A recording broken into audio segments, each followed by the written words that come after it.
नमस्कार मित्रांनो, श्री स्वामी समर्थ. घराची प्रगती, सुख समृद्धी आणि शांतता यामध्ये महिलांचा वाटा अत्यंत महत्त्वाचा मानला जातो. शास्त्रानुसार आणि गृहव्यवस्थापनाच्या दृष्टीने महिलांच्या काही चांगल्या सवयी संपूर्ण कुटुंबाचे भाग्य बदलू शकतात. महिलांच्या अशा उत्तम सवयी ज्या घरात सुख, समृद्धी आणि अफाट श्रीमंती आणतात. 1. सकाळी लवकर उठणे आणि भूमिवंदन करणे. जी स्त्री सकाळी सूर्योदयापूर्वी किंवा सकाळी लवकर उठते, तिच्या घरात सकारात्मक ऊर्जेचा संचार होतो. सकाळी उठल्या उठल्या धरती माता आणि देवाचे स्मरण केल्याने मानसिक प्रसन्नता लाभते. यामुळे घरातील नकारात्मकता दूर होऊन लक्ष्मीची कृपा राहते. 2. मुख्य प्रवेशद्वाराची स्वच्छता आणि सडा रांगोळी. घराचे मुख्य प्रवेशद्वार हा आगमनाचा मार्ग मानला जातो. सकाळी उठून मुख्य दरवाजा स्वच्छ करणे, तिथे पाण्याचा सडा टाकणे आणि दारात छोटीशी का होईना रांगोळी काढणे.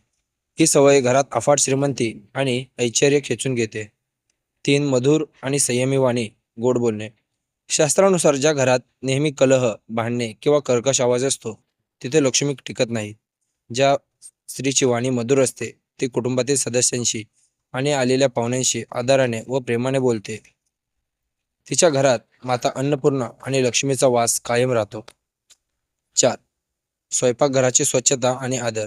स्वयंपाकघर हे घराचे सर्वात पवित्र स्थान मानले जाते.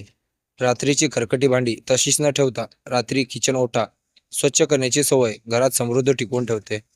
तसेच अन्न शिजवताना अगदी आनंदी मनाने आणि देवाचे नाव घेत बनवल्यास त्या अन्नाचे संपूर्ण कुटुंबाचे आरोग्य व भाग्य सुधारते. 5. बचतीची सवय आणि आर्थिक नियोजन. स्त्रियांना घराची लक्ष्मी म्हटले जाते, ते त्याच्या व्यवस्थापन कौशल्यामुळे. उत्पन्नातील काही भाग बाजूला काढून बचत करणे, विनाकारण पैशाचा अव्यय न करणे आणि गरजेच्या वेळी कुटुंबाला आर्थिक आधार देणे, ही सवय घराला कधीही गरिबी पाडू देत नाही. 6. संध्याकाळी दिवे लावायला घरात प्रसन्नता राखणे.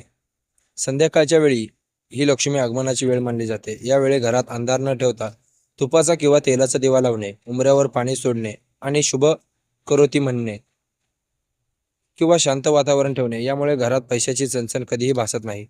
7. ज्येष्ठांचा आदर आणि दानधर्माची आवड. घरातील सासू सासरे, आई वडील आणि ज्येष्ठांचा आदर करणारी, तसेच क्षमतेनुसार गरजू लोकांना अन्न किंवा वस्तूचे दान करणारी स्त्री घराचे भाग्य उजळते. ज्येष्ठांचे आशीर्वाद आणि गरिबांची दुवा यामुळे घरात येणारा पैसा हा आजारपणात किंवा कोर्ट कचोरीत न जाता चांगल्या कामात खर्च होतो.